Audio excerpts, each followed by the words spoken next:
بسم اللہ الرحمن الرحیم نحمده ونصلي ونسلم على رسوله الکریم اما بعد 15واں پارہ آج اللہ پاک کی توفیق سے پڑھا گیا۔ 15ویں پارے میں یہ جو پہلی دو صورتیں ہیں اور دوسری صورت سورہ کہف ہے جس کا کچھ حصہ 1 2 3 رکوع 16ویں پارے میں ہے، باقی آدھے پارے کے لگ بھگ 1 رکوع کم وہ 15ویں پارے میں ہے۔ پہلی صورت جو پڑھی گئی ہے اس کے 2 نام ہیں، ایک اس کو اسراء کہتے ہیں، اسراء، حمزہ یعنی الف اس کے نیچے زیر، سین پھر را پھر الف پھر حمزہ، اسراء۔ اور دوسرا اس کا نام ہے بنی اسرائیل۔ اسراء یہ جو نام ہے اس کا مطلب ہے رات کے وقت میں کسی کو لے کے چلنا، یہ اس کا لفظی ترجمہ ہے، رات کے وقت میں کسی کو لے کے چلنا۔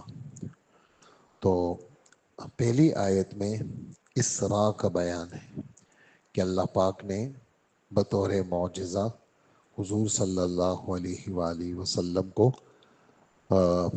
رات کے کچھ حصے میں مکہ مکرمہ سے فلسطین بیت المقدس 1200-1400 کلومیٹر کے لگ بھگ دور ہے، وہاں لے کے گئے اور وہاں حضرت نے نبیوں سے ملاقاتیں ہوئی، حضرت نے نماز پڑھائی، پھر وہاں سے اسی رات کے تھوڑے سے حصے میں واپس آ گئے، اس کو اسراء کہتے ہیں۔ تو اس ایک آیت میں اس بات کا بیان ہے۔ دوسرا سفر اسی میں جو بیت المقدس سے 7 آسمانوں کا، جنت دوزخ کا یہ سارا سیر ہوا ہے، اس کو معراج کہتے ہیں۔ معراج کے جو حروف اصلی ہیں وہ عین را جیم ہیں، عروج اوپر چڑھنے کو کہتے ہیں، بلندی کو کہا جاتا ہے۔ اور یہاں سے بیت المقدس سے اوپر کا جو سفر ہوا وہ اللہ پاک کے علم میں ہے کہ کیسے ہوا۔ سیڑھی لگائی گئی، لفٹ نما کوئی ایسی چیز لگائی گئی کہ جس میں یہ ہزاروں میل کا سفر بلندیوں پہ ہمارے نبی صلی اللہ علیہ وآلہ وسلم جبریل علیہ السلام کی رفاقت میں یہ سفر ہوا۔ تو پہلے سفر کو اسراء کہتے ہیں، دوسرے کو معراج کہتے ہیں۔ اسراء کا بیان قرآن پاک میں ہے، اس کا منکر اگر کوئی ہوگا تو وہ کافر ہوگا، اس لیے کہ یہ قرآن کی آیت کا انکار ہے۔ اور معراج کا جو سفر ہے وہ احادیث متواترہ سے ثابت ہے۔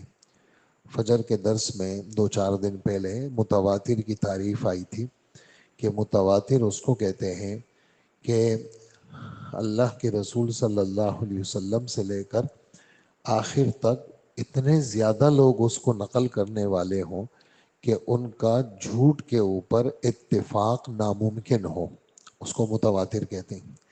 اسی وجہ سے معراج کا انکار کرنا یا شفاعت کی حدیثوں کا انکار کرنا یا حوض کوثر کا انکار کرنا، علماء ایسے آدمی کو کافر کہتے ہیں۔ متواتر کا انکار کرنا وہ کفر ہے۔ تو معراج اس کو کہتے ہیں۔ باقی اس پہ کافی تفصیل ہے، میں مختصراً ذکر کروں گا کہ بطور معجزہ کے اللہ پاک نے یہ سفر حضور سے کروائے۔ بات دراصل یہ تھی، یہ جو وقت تھا معراج کا اور اسراء کا، یہ بہت مشقت والا وقت تھا۔ وہ کیسے؟ حضور صلی اللہ علیہ وسلم نے دعوت کی محنت شروع کی تھی، سامنے سے مخالفت بہت زیادہ تھی، بہت تھوڑے سے مسلمان تھے اور مخالفت زیادہ تھی، اور ایسی مخالفت تھی کہ بہت ہی زیادہ بدتمیزی، گالیاں دینا، برا بلا کہنا، آپ کے بچیوں کو نعوذ باللہ یعنی ابو لہب کے بیٹوں نے طلاق دی، اور وہ یعنی عجیب حالات تھے اور بہت تکلیف دہ حالات۔ تو ایسے موقع پر اللہ پاک نے حضور صلی اللہ علیہ وسلم کو تسلی دینا، آپ کا اکرام کرنا اور آپ کا خیال رکھنا، اور یہی وہ موقع تھا کہ اس سے کچھ دن پہلے اللہ کے رسول صلی اللہ علیہ وسلم نے طائف کے موقع پر تکلیفیں اٹھائی، 100 کلومیٹر گئے، کسی نے بات نہیں مانی، واپسی آئے، کسی نے نہیں مانی، زخمی ہو گئے اللہ کے رسول، یہ ساری کیفیات آپ کے ساتھ تھی۔ تو ایسے موقع پر اللہ پاک اپنے بندوں کی یوں بھی تربیت کرتے ہیں کہ آپ پریشان نہ ہوں۔ اگر دنیا والوں کی نظروں میں لوگ آپ کو حقیر سمجھتے ہیں، ہماری نظروں میں آپ حقیر نہیں ہیں، ہمارے ہاں تو آپ کی یہ عزت ہے۔ یعنی جیسے ہی معراج سے اس سے واپس آئے طائف سے، فجر کی نماز پڑھا رہے ہیں، ابھی پہنچے نہیں ہیں گھر، جنات کو بھیجا اللہ نے، اور حضور صلی اللہ علیہ وسلم کے ہاتھ پہ کلمہ پڑھا انہوں نے، اور اللہ پاک نے ان کو داعی بنا کر کے بھیجا۔ ادھر تو لوگ بات نہیں سن رہے، ادھر جنات آ گئے، بات سن لی اور کلمہ پڑھ لیا، داعی بن گئے، حضور کے کام میں شریک ہو گئے۔ تو ایک بہت بڑی خوشخبری تھی۔ ادھر جب آئے تو اللہ پاک نے یہ معجزہ حضور کے ہاتھ سے صادر فرمایا۔ اور یہ بات بھی ایک اصولی بات ہے، آپ سنتے رہتے ہیں اصولی بات، ہم اس لیے بات بات پیش کرتے ہیں تاکہ ہمارے دل دماغ ان باتوں سے مطمئن رہیں۔ معجزہ اور کرامت میں کیا فرق ہے، اور معجزہ کس کو کہتے ہیں؟ معجزہ کہتے ہیں نبی کے ہاتھ پر کوئی ایسی چیز کا سرزد ہو جانا جس کو عام لوگ نہیں کر سکتے، لوگ اس کے کرنے سے عاجز ہو۔ معجزتن، عاجز بنا دینے والی چیز جو عام لوگ نہیں کر سکتے۔ تو یہ والا کام اس دور میں اور اس دور میں بھی عام لوگ نہیں کر سکتے کہ تھوڑے سے وقت میں اتنا دور کا سفر ہو جائے، تھوڑے سے وقت میں اتنا دور کا سفر ہو جائے، سارے نبیوں کو اللہ اکٹھا کر دیں، سب کے حضور امام بن جائے، تو ایک ناممکن سی بات تھی۔ تو اللہ پاک نے یہ معجزہ حضور کے ہاتھ پہ کر کے ایک تو اللہ کے رسول کا اعزاز بڑھایا، حضور کو عزت دی، اور حضور صلی اللہ علیہ وسلم کے جو ساتھی تھے ان کے ایمان کو بڑھایا اور کافروں کے کفر کو بڑھایا۔ ابھی آپ سنیں گے۔ اچھا، جب تشریف لائے حضرت تو یہ جو باب عبدالعزیز ہے یہیں پر، یعنی اسی ایریے میں، چونکہ بیت اللہ تو چھوٹا سا تھا اور لوگوں کے گھر بھی یہیں پر تھے، تو حضور صلی اللہ علیہ وسلم کی چچا زاد تھی ام ہانی، یہ حضرت علی کی بڑی بہن تھی۔ ام ہانی حضرت علی کی بڑی بہن تھی، ان کے گھر میں آپ آرام کر رہے تھے، اور ان کا گھر یہیں پر تھا۔ یہ جو باب عبدالعزیز ہے اسی ایریے میں کسی زمانے میں نشان بھی تھا یہاں پر کہ بھئی یہ اللہ کے رسول یہاں سے معراج اس پہ گئے تھے بیت المقدس۔ تو جبرائیل علیہ السلام آئے، حضور صلی اللہ علیہ وسلم کو لیا اور بیت اللہ جہاں طواف ہوتا ہے وہاں لے گئے، وہاں اللہ کے رسول کو لٹایا اور آپ کا یہ سینہ چیرا اور دل نکالا آپ کا، اور دل مبارک نکال کے اس کو زمزم سے دھویا۔ اس کو کہتے ہیں شق صدر۔ کیا کہتے ہیں؟ شین قاف، اس کے معنی پھاڑنا، صدر معنی سینہ۔ آپ کا سینہ مبارک یوں پھاڑا اور یوں دل نکالا، دل مبارک کو زمزم سے دھویا، اور آسمان سے ایک سونے کا تھال آیا تھا، اس میں انوار و برکات تھے، وہ سارے انوار و برکات حضور کے دل میں ڈالے، اور پھر وہ دل رکھا گیا اور جو ہے نا اس کو سیا گیا۔ ایک کام تو یہ ہوا، تاکہ اللہ کی ملاقات کے لیے جا رہے ہیں، نبیوں کی ملاقات کے لیے جا رہے ہیں، تاکہ صفائی ستھرائی تو پہلے سے تھی لیکن انوار و برکات۔ اسی لیے علماء لکھتے ہیں کہ زمزم کے پانی سے اگر کوئی صاف پانی ہوتا تو اللہ اس سے دھوتے۔ معلوم یہ ہوا کہ جنت کے پانی سے بھی زمزم کا پانی زبردست ہے۔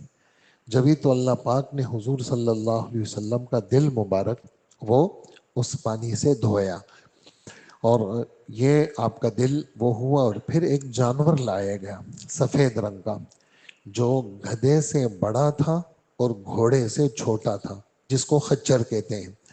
وہ سفید رنگ کا جانور لایا گیا، اور حضور صلی اللہ علیہ وآلہ وسلم کے بیٹھنے سے پہلے وہ بہت زیادہ اچھل رہا تھا. تو جبرائیل علیہ السلام نے کہا تمہیں پتہ ہے آج تمہارے اوپر بیٹھیں گے کون؟ تو کہا کہ آج تو تمہارے اوپر اولین اور آخرین کے سردار بیٹھیں گے. ہاں، شوخی ساری ختم ہو گئی اور شرم اور پسینے میں ڈوب گیا وہ. اور اللہ کے رسول صلی اللہ علیہ وسلم اس پر بیٹھ گئے. اور بیٹھے کیا کہ یہ جو سواری تھی اس کی رفتار کیسی تھی؟ جہاں نظر وہاں قدم. یہ قدم نہیں تھا بلکہ جہاں نظر وہاں قدم، گویا کہ اڑان جیسی تیزی تھی اس میں. اور بس آنن فانن میں اللہ پاک نے بیت المقدس پہنچایا. وہاں جو ہے نا جبرائیل علیہ السلام نے سواری کو باندھا، اور جو ہے وہ جب اندر گئے تو جناب مخلوق ہے، 1.25 نبی ہیں اور بیٹھے ہوئے انتظار میں. اب نماز کون پڑھائے؟ جبرائیل علیہ السلام نے حضور صلی اللہ علیہ وسلم کو آگے کیا، یہ بتانے کے لیے کہ جو آپ لوگ آپ کو نہیں پہچانتے تو نہ پہچانے، ہمارے ہاں تو آپ کی یہ عزت ہے. تو نبیوں کے امام بنے. اور پھر اس کے بعد حضور صلی اللہ علیہ وآلہ وسلم کو سواری پہ بٹھایا گیا اور آپ تشریف لے آئے. اور پھر یعنی اس کے بعد یعنی ابھی تشریف نہیں لائے، پھر اس کے بعد آسمانوں کا سفر شروع ہوا. پہلے آسمان پہ نبیوں سے ملاقات ہوئی، دوسرے آسمان پہ ملاقات ہوئی، تیسرے آسمان پہ حضرت عیسیٰ علیہ السلام، حضرت یحییٰ علیہ السلام، چوتھے آسمان پہ حضرت یوسف علیہ السلام، پہلے آسمان پہ حضرت آدم علیہ السلام، دوسرے پہ حضرت نوح علیہ السلام. تو جو بڑے بڑے نبی تھے، بڑوں سے مراد جو جیسے آدم علیہ السلام، تو وہ حضور صلی اللہ علیہ وسلم کو ان الفاظ سے پکار رہے ہیں: مرحبا بالنبی الصالح والابن الصالح. یا تو ہمارا نیک بیٹا ہے، جیسے نوح علیہ السلام نے بیٹا کہا، اور آدم علیہ السلام نے بھی بیٹا کہا، چونکہ آدم علیہ السلام کی تو ساری اولاد ہے.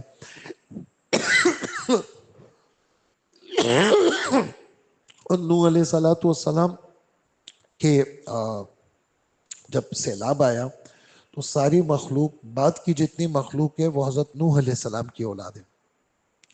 اور جو جیسے بعد کے نبی تھے یوسف علیہ السلام، موسیٰ علیہ السلام، تو انہوں نے حضور کو بھائی کہا، مرحبا بالنبی الصالح والاخ الصالح، آپ نے ایک بھائی ہے ہمارے. چھٹے آسمان پہ حضرت موسیٰ علیہ السلام سے ملاقات ہوئی، اور 7ویں آسمان پہ حضرت ابراہیم علیہ السلام سے ملاقات ہوئی. اور 7ویں آسمان پہ حضرت نے دیکھا کہ بیت اللہ کے بالکل سیدھ میں ایک گھر ہے جس کو بیت المعمور کہتے ہیں، فرشتے طواف کر رہے ہیں. اور ابراہیم علیہ السلام کو کیسے دیکھا کہ وہ مسلمانوں کے بچوں کو بٹھا کر کے پڑھا رہے ہیں. تو جو بچپن میں بچے مر جاتے ہیں تو وہ ابراہیم علیہ السلام کی صحبت میں اللہ بھیج دیتے ہیں. پھر اسی طرح اس سے اوپر گئے تو جو بالکل بارڈر لائن ہے 7ویں آسمان کے اوپر، وہاں پر بیری کا درخت ہے، اور وہاں انوار و برکات کی بارش تھی. اور وہاں پر جبرائیل علیہ السلام نے کہا میں آگے نہیں جا سکتا، یہ مقام آپ کو مبارک ہو. تو اوپر اللہ کے رسول صلی اللہ علیہ وسلم گئے. اللہ کے سامنے جب پیشی ہوئی تو سلامی کے الفاظ: التحیات للہ والصلوات والطیبات، یہ سلامی ہے حضور کی. اس کا ترجمہ ہے تمام قولی عبادتیں، تمام فعلی عبادتیں، تمام مالی عبادتیں اللہ کے لیے ہیں. تو اللہ پاک نے آگے سے فرمایا: السلام علیکہ ایہا النبی ورحمۃ اللہ وبرکاتہ. حضور صلی اللہ علیہ وسلم نے، علماء لکھتے ہیں یہاں ایک نکتہ کہ حضور نے فرمایا السلام علینا وعلی عباد اللہ الصالحین.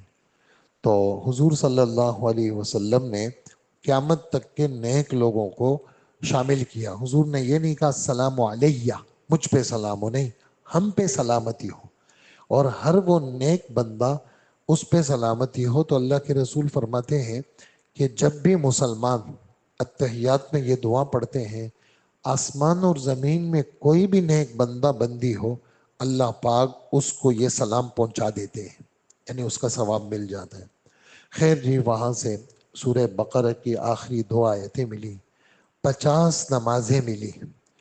واپسی میں حضرت موسیٰ علیہ السلام سے ملاقات ہوئی، کیا ہوا؟ کہا یہ ہوا۔ کہا نہیں نہیں نہیں، آپ کو پتہ ہے بنی اسرائیل نے مجھے بہت تنگ کیا ہے، آپ جائیں اللہ پاک سے درخواست کریں کہ نمازیں کم کریں۔ تو حضور چلے گئے تو 50 سے 45 ہو گئی، پھر 45 سے 40 ہو گئی، 35 ہو گئی، 30 ہو گئی، 25 ہو گئی، 20، 15 اور 10، 5 رہ گئی۔ موسیٰ علیہ السلام نے کہا نہیں اس کو بھی کم کرائیں۔ حضور صلی اللہ علیہ وسلم نے فرمایا مجھے تو اب شرم آتی ہے، میں نہیں جاؤں گا ابھی۔ تو پھر خیر ہمارے رب نے فرمایا نمازیں تو 5 ہیں، لیکن آپ کی امت جب یہ 5 پڑھے گی ہم اس کو 50 کا ثواب دیں گے۔ من جاء بالحسنہ فلہ عشر امثالھا، ایک نماز کے بدلے میں 10 نمازوں کا ہم کیا دیں گے؟ ثواب دیں گے۔ پھر اسی دوران اللہ پاک نے ہمارے نبی کو جنت دوزخ کی سیر کرائی اور جنت دوزخ دکھائے گئے، یہ سارے مناظر دیکھیں۔ اور پھر جناب اسی طرح اچھا جب پہلے آسمان پہ پہنچے تو آسمانوں کے دروازے ہیں، دستک دی جبرائیل علیہ السلام، تو پیچھے سے فرشتے نے پوچھا کون ہے؟ تو انہوں نے کہا جبرائیل ہے۔ کہا کہ آپ کے ساتھ کون ہے؟ کہا میرے ساتھ محمد صلی اللہ علیہ وسلم ہے۔ تو کہا کہ محمد صلی اللہ علیہ وسلم کو اوپر آنے کی اجازت ملی ہے؟ تو جبرائیل علیہ السلام نے کہا ہاں ملی ہے۔ پھر دروازہ کھلا۔ یہ ہر آسمان میں ایسا ہوا، یعنی یہ سب تفصیلی روایات میں یہ سب باتیں ہیں، ہر آسمان میں ایسا ہوا۔ تو ایک پورا نظام ہے، ایسا نہیں ہے کہ جناب ہم کہتے ہیں نا کون ہو؟ میں ہوں، دروازہ کھول دو جی۔ تو اس لیے جو ہے نا کہا تم تعارف کرایا کرو۔ حضرت جابر رضی اللہ عنہ حدیث ہے، حضور کے گھر پہ گئے تو کون؟ تو جابر نے کہا میں۔ تو آپ نے فرمایا نام بتاؤ، میں کیا ہوتا ہے؟ جیسے اردو میں نا انا، تو عربی میں کے لیے انا کا لفظ استعمال ہوتا ہے۔ تو حضور نے انا کیا ہوتا ہے، یعنی میں کیا ہوتا ہے، اپنا تعارف کراؤ۔ کأنہ کرہہ، یعنی راوی کہتے ہیں حضور صلی اللہ علیہ وسلم نے حضرت جابر کے اس میں کے لفظ کو برا سمجھا۔ تو ہمیں بھی جو ہے وہ یہ ادب سکھایا کہ بھائی اگر کوئی نام پوچھے تو ہم نام بتا دینا چاہیے، بلکہ اپنا تعارف کرانا چاہیے کہ بھئی میں السلام علیکم، میں فلانا ہوں، اندر آنے کی اجازت مانگتا ہوں۔ اور اس میں بہت ساری خوبیاں ہیں۔ ہمارے رب نے فرمایا ذالکم خیر لکم، یہ جو اجازت ہے اور سلام ہے اس میں تمہارے لیے خیر ہے۔ تو یہ آسمانوں میں بھی اجازت سے گئے، آسمانوں میں بھی کیسے گئے؟ حالانکہ سب کو پتہ ہے، جبرائیل بھی جانتے ہیں، محمد بھی جانتے ہیں، لیکن یہ امت کو آداب سکھانے ہیں۔ امت کو کیا سکھانے ہیں؟ کہ بھئی تم لوگ ان آداب کا خیال رکھو، یہ تمہارے لیے کیا ہے؟ ان آداب شریعت کی چیزوں میں اللہ نے خیر رکھی ہے۔ خیر جی واپسی ہو گئی اور اسی سواری پہ پہنچ گئے۔ اسی وجہ سے یہ بیت المقدس جو ہے اس کی کافی فضیلتیں ہیں، لیکن 2 بڑی فضیلتیں ہیں۔ ایک فضیلت بیت المقدس کی یہ ہے کہ اللہ کے رسول نے مدینہ منورہ میں 16 مہینے بیت المقدس کی طرف منہ کر کے نماز پڑھی۔ یہ بات ہم آپ کو سنا چکے ہیں دوسرے پارے میں۔ دوسری فضیلت بیت المقدس کی یہ ہے کہ یہ بیت المقدس مسرا ہے۔ مسرا اللہ کے رسول صلی اللہ علیہ وآلہ وسلم جو رات کے وقت میں آئے ہیں اور معراج ہوئی ہے آپ کو، تو رات کے وقت میں آمد والی جو جگہ ہے وہ بیت المقدس ہے۔ یعنی گویا کہ بیت المقدس مین جنکشن تھا، مین اسٹیشن تھا کہ یہاں نبیوں کو جمع کیا، پھر یہی نبی اوپر چلے گئے اور اللہ کے رسول صلی اللہ علیہ وسلم کی ملاقاتیں ہوئی، یہی اللہ کے رسول کی سواری بندھی ہوئی تھی، اور پھر واپسی میں بھی اسی سواری پہ واپسی ہو گئی۔ اچھا، اس رات کی کیفیت کو بیت المقدس کے چوکیدار جو بیت المقدس کے دروازہ کھولنے بند کرنے والے تھے، تو کسی نے پوچھا کہ بھئی یہ کہنے لگے رات ایسا ہوا کہ میں نے بہت کوشش کی دروازہ بند کرنے کی، لیکن مجھ سے دروازہ بند نہیں ہوا۔ تو میں حیران تھا کہ آج دروازہ کیوں بند نہیں ہو رہا۔ تو چونکہ اس رات نبیوں نے آنا تھا، اس وجہ سے اللہ جل جلالہ نے غیبی ایک نظام سے وہ دروازے کو کیا لگا دیا؟ بند لگا دیا، وہ بند ہی نہیں ہوا دروازہ۔ اسی طرح جس جگہ سواری بندی ہوئی تھی وہاں پر بھی محسوس ہوا کہ وہاں پر بھی کچھ نہ کچھ ایسی چیز ہے کہ وہ جگہ جو ہے وہ کوئی بھاری بھرکم چیز پڑی ہوئی ہے جو ہلنے کے کا نام نہیں لیتی. خیر جب صبح ہو گئی، سب کاروائی ختم ہو گئی، پھر دروازہ ہلایا تو دروازہ بند ہو گیا. لیکن اس رات، جس رات یہ سارا قصہ ہونا تھا، اس رات بیت المقدس کا دروازہ بند نہیں ہوا.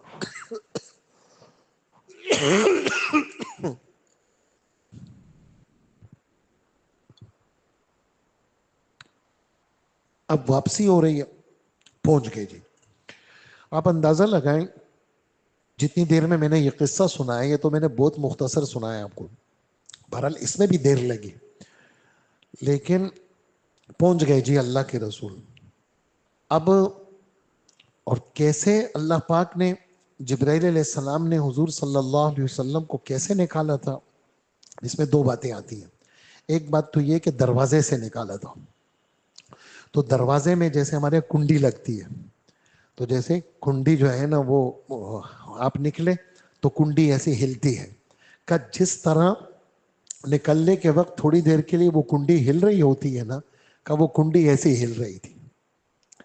ایک قول اس میں یہ ہے کہ دروازے سے نہیں گئے، بلکہ جبرائیل علیہ السلام نے کیا کیا، چھت کو اٹھایا اور اللہ کے رسول کو لے گئے، پھر چھت کو اسی طرح رکھا،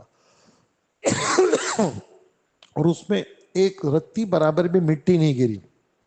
حالانکہ چھت ہٹنا، پھر کہا نہیں، تو فرشتے کا ہاتھ تھا. اللہ جل جلالہ نے، فرشتے نے ایسے اٹھایا، حضور کو ہٹایا اور چھت کو ایسے ہی رکھ دیا.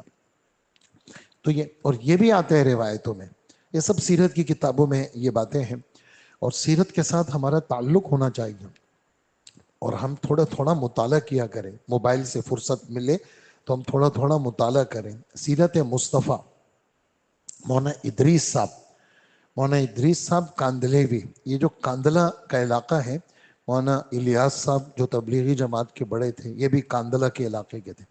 ان کے بیٹے یہ بھی کاندلہ کے، شیخ الحدیث مولانا زکریا صاحب یہ بھی کاندلہ. کاندلہ کے بارے میں علماء لکھتے ہیں کہ بھئی یہ زرخیز زمین ہے، یہاں اللہ نے بڑے بڑے لوگوں کو پیدا کیا ہے. تو یہ مولانا ادریس صاحب کاندلوی، انہوں نے کتاب لکھی ہے سیرت مصطفیٰ. 3 جلدوں میں بھی ہے، 2 جلدوں میں بھی ہے، 1 جلد میں بھی ہے، بہت سارے لوگوں نے چھاپی ہے. تو سیرت مصطفیٰ مولانا ادریس صاحب، یہ لے کر کے تھوڑا تھوڑا روزانہ ہمارے تکیہ کے پاس ہو. جب ہم سارے کاموں سے فارغ ہو گئے، سونے لگے ہیں، تو ہم یہ سیرت کے ساتھ ہمارا جوڑ ہو. آپ کو بہت عجیب عجیب باتیں پتہ چلے گی. بخاری شریف کافی عرصہ ہو گیا اللہ کے فضل سے میں پڑھاتا ہوں، تو میں طلباء سے ایک بات عرض کرتا ہوں کہ بخاری شریف جلد نمبر 1 اور جلد نمبر 2، اس کے سمجھنے کے لیے سیرت کا پڑھنا ضروری ہے.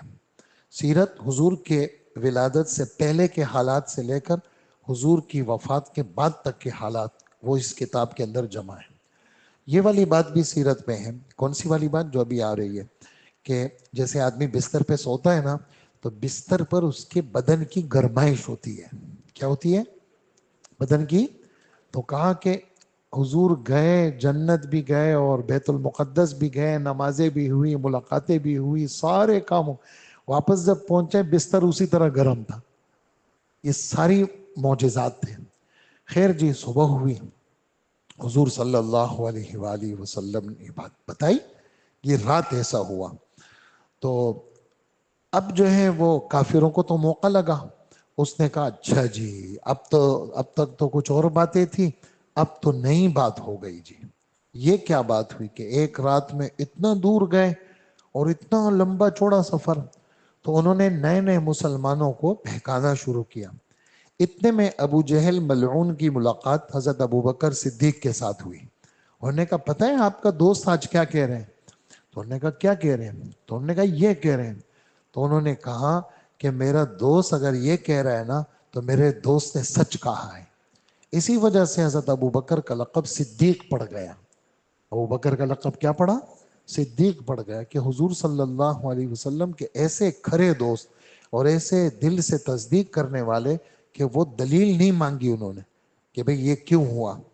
اب جو ہے وہ ان ظالموں نے ہمارے نبی صلی اللہ علیہ وسلم کو ستانے کے لیے کیا کیا. اب ہم اس مسجد میں کتنے عرصے سے نماز پڑھا رہا ہوں، آپ پڑھتے ہیں. آپ سے کوئی پوچھے مسجد کے دروازے کتنے ہیں تو آپ کو پتہ چلے گا. یاد ہے آپ کو مسجد کے اندر ہال میں کتنے پنکھے؟ نہیں نہ معلوم. یہ چیزیں کون گنتا ہے؟ کھڑکیاں کتنی ہیں جی؟ تو ان ظالموں نے کیا کیا، اچھا جی آپ سچے ہیں تو ہمیں یہ بتائیں، بیت المقدس کی کھڑکیاں بتائیں. اب تھوڑی دیر کے لیے اللہ کے رسول وہاں گئے تو وہ کھڑکیاں گننے گئے تھے، دروازے گننے گئے تھے. تو گدھے تھے تو گدھوں جیسے سوال کر رہے ہیں وہ. اب حضور فرماتے میں پریشان ہو گیا. میں جب پریشان ہوا تو اللہ نے بطور معجزہ بیت المقدس میرے سامنے کر دیا.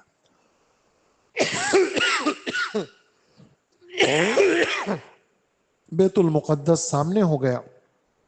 اب میں کتنے دروازے تو میں نے گن کے بتائے، اتنے دروازے. کھڑکیاں کتنی ہیں میں نے گن کے بتائے. کواڑ کتنے ہیں، جو کبھی ایک کواڑ ہوتا ہے نا، آپ نے دیکھا ہوگا پہلے ہمارے گھروں میں آج کل ایک ہی کواڑ ہوتے، پہلے زمانے میں 2 کواڑ ہوتے تھے. تو کواڑ کتنے ہیں وہ سب حضور صلی اللہ علیہ وسلم نے بتا دی.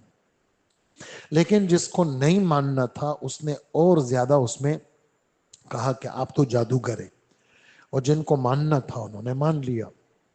یہ ہے اسراء اور معراج. یہ اس کی تھوڑی وضاحت. اس سورت کو بنی اسرائیل بھی کہتے ہیں. کیا کہتے ہیں؟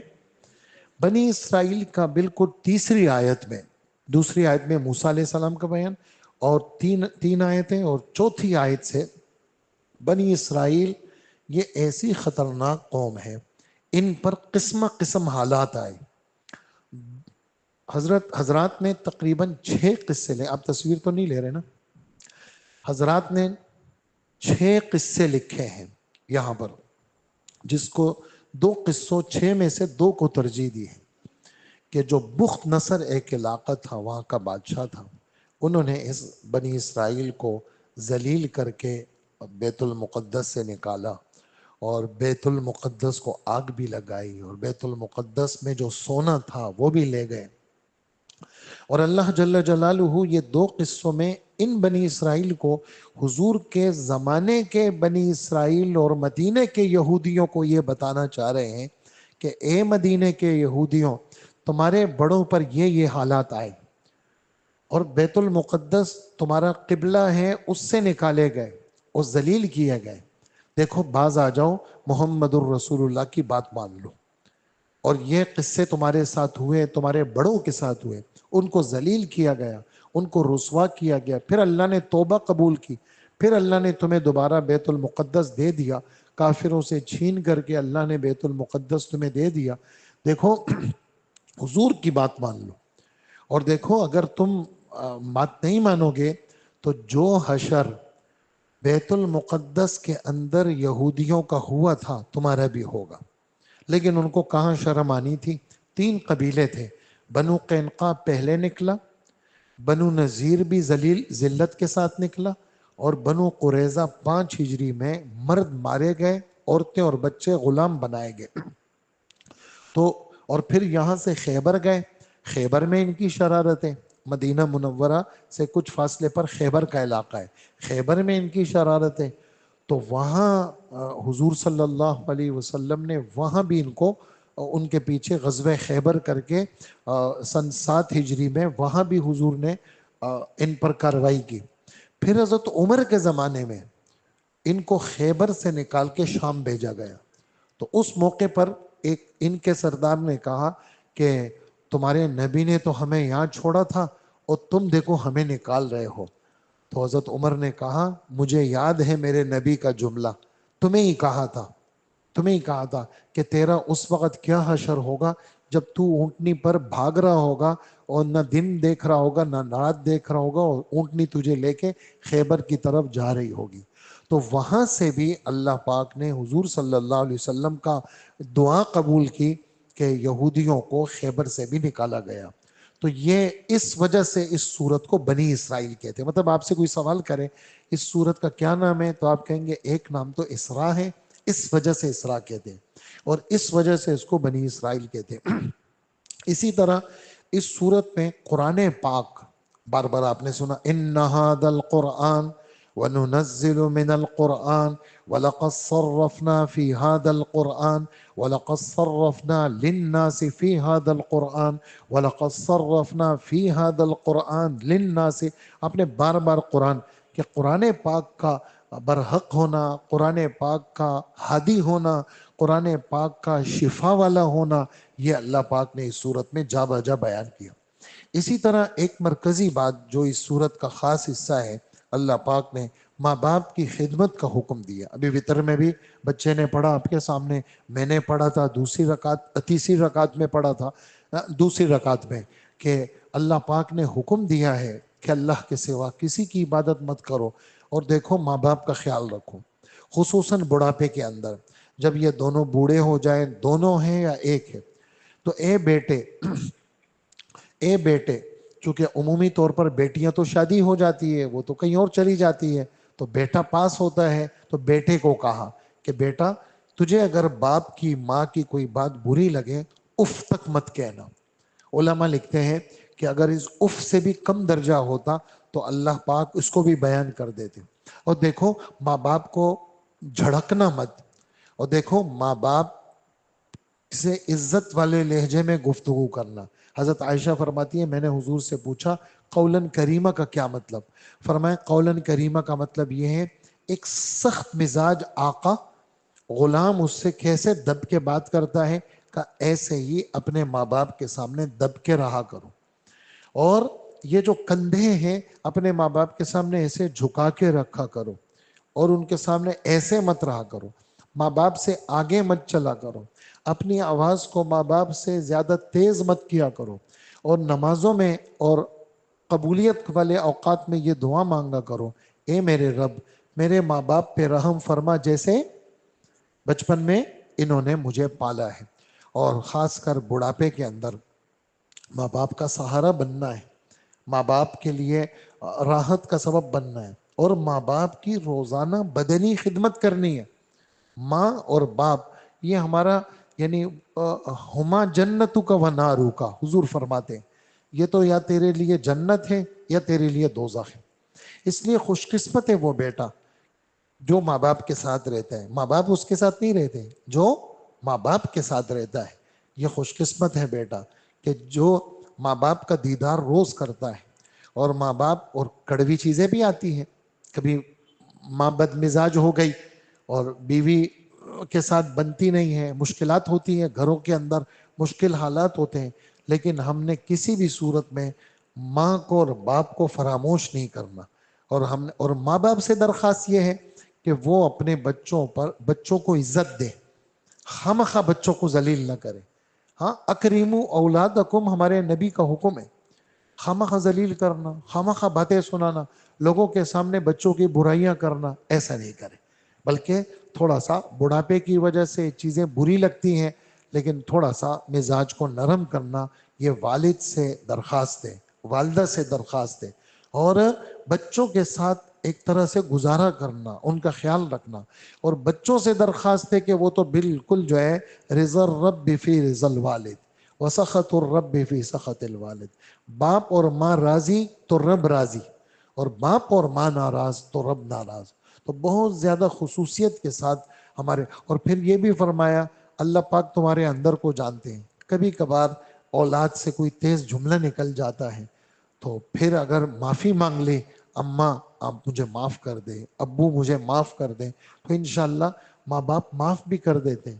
لیکن یہ بات ذہنوں میں رکھیں چند چیزیں ایسی ہیں کہ اللہ اور بندے کے بیچ میں کوئی فاصلہ نہیں ہے، یعنی حجاب نہیں ہے. ان میں سے ماں باپ کی دعائیں اولاد کے لیے اس میں کوئی رکاوٹ نہیں ہے، سیدھی جاتی ہیں. اور ماں باپ کی بد دعائیں اس میں رکاوٹ نہیں ہے، یہ بھی سیدھی جاتی ہیں. تو حقوق العباد میں ماں باپ مقدم ہے. اللہ کے رسول میں کس کا خیال رکھوں؟ آپ نے فرمایا اپنی ماں کا. پھر کس کا خیال رکھوں؟ اپنی ماں کا. پھر کس کا خیال رکھوں؟ اپنی ماں کا. پھر کس کا خیال رکھو؟ کہ اپنے باپ کا. پھر جو تمہارے جتنے قریب ہو ان کا تم نے خیال رکھنا ہے. اسی طرح فقراء مساکین ان کا خیال رکھنا. لیکن بے جا چیزوں کو خرچ کرنا جیسے اسراف ہے، صحیح جگہ پہ زیادہ لگانا اس کو اسراف کہتے ہیں. غلط جگہ پہ لگانا اس کو تبذیر کہتے ہیں. اسی وجہ سے تبذیر، یہ مبذرین یہ شیطانوں کے بھائی ہیں. شیطان رب کا نافرمان تو یہ بھی کیا ہے؟ رب کے نافرمان. یہ تقریباً 10 باتیں ہیں جو تقریباً 1.5 صفحے پر ہمارے رب نے بیان فرمائی ہیں، اور کنجوسی سے منع کیا، بخل سے منع کیا، اور سخاوت نفس کا حکم دیا ہے. لیکن اتنا خرچ کرنا کہ خود دوسروں سے مانگو، اس کی بھی اجازت نہیں ہے. اتنا خرچ کرنا، اعتدال کے ساتھ خرچ کا حکم ہے. اسی طرح اپنے بچوں کے قاتل مت بنو، 8ویں پارے میں بتا چکا ہوں. اسی طرح یہاں پر زنا سے اور اسباب زنا بد نظری، اسباب زنا غلط تعلقات، اسباب زنا غلط چیزیں سننا سوچنا، یہ اسباب زنا ہے. خالص زنا سے بھی منع کیا اور اسباب زنا سے بھی منع کیا. فرمائیں یہ تو بے حیائی ہے اور بہت برا راستہ ہے. اسی طرح قاتل مت بنو، اسی طرح یتیموں کے مال کے قریب مت جاؤ، اسی طرح لوگوں کے چھپے ہوئے عیبوں کا پیچھا مت کرو، لوگوں کے جاسوسی مت کرو. وَلَا تَقْفُ مَا لَيْسَ لَكَ بِهِ عِلْمٍ، پتہ نہیں ہے خامخواہ پیچھے پڑنا کا ایسا مت کرو. تمہیں پتہ ہونا چاہیے. کان، آنکھ، زبان، یہ سب سے اللہ قیامت کے دن پوچھیں گے. اور یہ بھی فرمایا، دیکھو مولانا احسان صاحب رائیونڈ میں تعلیم کر رہے تھے، فرمایا چال اپنی ٹھیک کرو، اور سب سے پہلے یہ جو چلتے وقت میں یہ کندھے ایسے اٹھا کے مت چلا کرو، بلکہ کندھے گرا کے چلا کرو. تمہارے نبی اپنے کندھوں کو گرا کے چلتے تھے. اور اللہ پاک فرماتے ہیں زمین پہ اکڑ کے مت چلو، نہ تو تم آسمان تک پہنچ سکتے ہو، پہاڑوں تک، نہ زمین کو پھاڑ سکتے ہو. جب یہ پھاڑ بھی نہیں سکتے، بلندی پہ بھی نہیں پہنچ سکتے، تمہارے نبی کیسے چلتے تھے؟ احادیث میں، ترمذی شریف میں، اللہ کے رسول ایسے چلتے تھے جیسے اترائی میں اتر رہے ہوں. اور اللہ کے رسول کے ایس کندھے مبارک اور اپنا آپ کی جو وہ جو یعنی سینہ مبارک تھا، وہ ایسے آپ جھک کر کے آپ چلا کرتے تھے. تو ہم بھی نیت کریں اپنی چال کو اپنی نبی جیسی چال بنائیں گے. تو یہ اس صورت میں آداب کا بیان ہے، انسانیت کے اعزاز کا بیان ہے، تہجد کا بیان ہے. اس صورت کے اندر قرآن کی شفا کی بات آپ کے سامنے آ گئی. باقی اس صورت کے اندر ہمارے رب نے سجدے کی جو آیت ہم نے پڑھی ہے، اس میں ایمان والوں کے اللہ کے سامنے رونے کا بیان ہے کہ ایمان والے وہ جب قرآن پڑھتے ہیں اور اللہ کے سامنے اکیلے میں ہوتے ہیں تو بہرحال یہ دھاڑے مار مار کر کے فکر آخرت اور خوف خدا، یہ ان ایمان والوں کا کیا ہے؟ خاصہ ہے. اسی پر یہ صورت ختم ہو جاتی ہے. اسی پر آج ہم بات بھی ختم کریں گے. کل پھر انشاءاللہ سورہ کہف کے بارے میں جو اصحاب کہف کا بیان ہے وہ انشاءاللہ آپ کی خدمت میں بیان کریں گے. اللہ پاک ہمیں عمل کی توفیق عطا فرمائے.